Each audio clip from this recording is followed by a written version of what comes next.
Sabe, muitos relacionamentos acabam passando por fases de distanciamento emocional. É mais comum do que se imagina.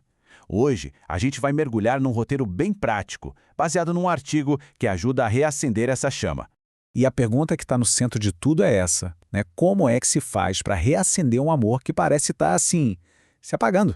É uma situação que pode ser bem dolorosa. Mas, olha, a fonte deste material já adianta que existe sim um caminho a seguir.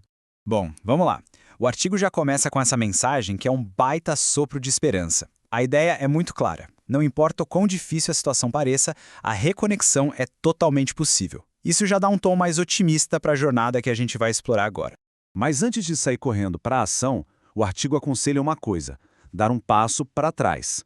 O mais importante nesse primeiro momento é tentar entender as causas, as raízes que levaram a essa distância emocional. E esse ponto aqui é fundamental. A ideia não é ficar apontando o dedo, procurando um culpado. É o contrário, na verdade. Trata-se de uma autoavaliação honesta para entender a própria responsabilidade na dinâmica da relação. É sobre ter poder de mudança, não sobre carregar culpa. O artigo, então, lista alguns dos, digamos, vilões mais comuns dos relacionamentos. Coisas como a rotina, a monotonia, a falta de uma comunicação que realmente funcione, ciúmes, inseguranças e, claro, o estresse que vem de fora, do trabalho, das contas. E um ponto super importante, esquecer de quem a gente é como indivíduo. É provável que alguns desses pontos soem bem familiares para muita gente. Agora, a gente entra na filosofia central do artigo, que é essa abordagem de dentro para fora. A ideia aqui é que o autocuidado não é egoísmo de jeito nenhum. Ele é, na verdade, a base, o alicerce para se ter um relacionamento saudável. E essa citação do artigo, nossa, é muito poderosa. A mensagem aqui é universal, vale para todo mundo. A realização pessoal é sempre o ponto de partida.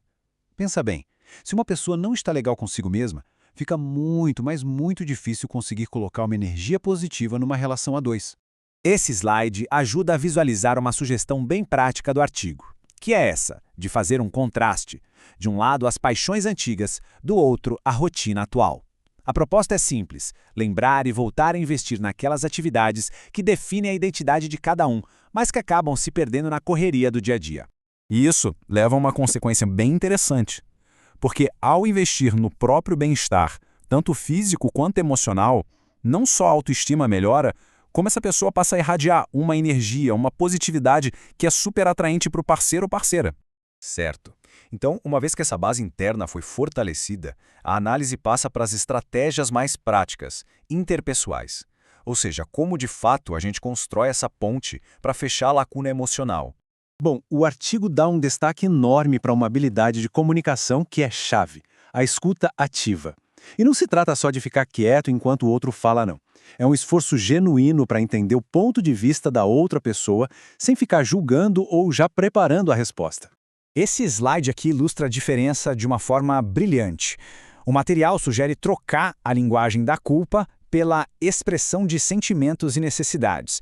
Repare como a segunda frase abre uma porta para o diálogo, enquanto a primeira fecha com tudo.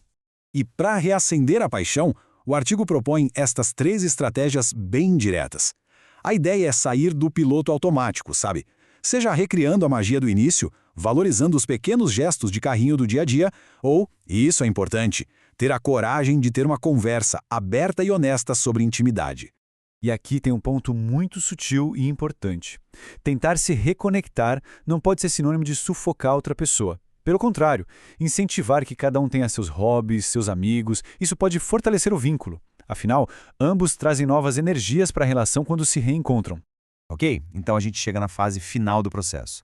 Depois de entender o que aconteceu, se reconectar consigo e com o outro, chega a hora de curar as feridas do passado para poder, enfim, olhar para frente, juntos. Olha que declaração forte do artigo. O perdão aqui não é visto como um favor que se faz para o outro. É, acima de tudo, um ato de libertação pessoal. É se livrar do peso do ressentimento para conseguir seguir em frente. E aqui, o foco muda totalmente do passado para o futuro. As ações-chave são bem claras: assumir a responsabilidade, liberar as mágoas e, o mais importante, criar um novo senso de propósito em conjunto. Construir algo novo, juntos. O artigo também menciona a possibilidade de buscar ajuda profissional. E é bem legal a forma como isso é colocado, não como um sinal de fracasso, mas sim como um ato de sabedoria e de enorme comprometimento com a saúde do relacionamento. Com isso, a gente chega na mensagem central, naquilo que sustenta um relacionamento forte de verdade. E essa citação resume tudo. Em outras palavras, o amor não é só um sentimento que acontece do nada. É uma ação contínua. É uma escolha que se faz todos os dias, com dedicação e, claro, com muito respeito. E a análise termina com essa pergunta que fica para reflexão.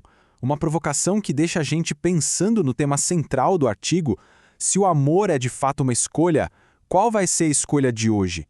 Porque, no fim das contas, a construção de um relacionamento acontece sempre no agora.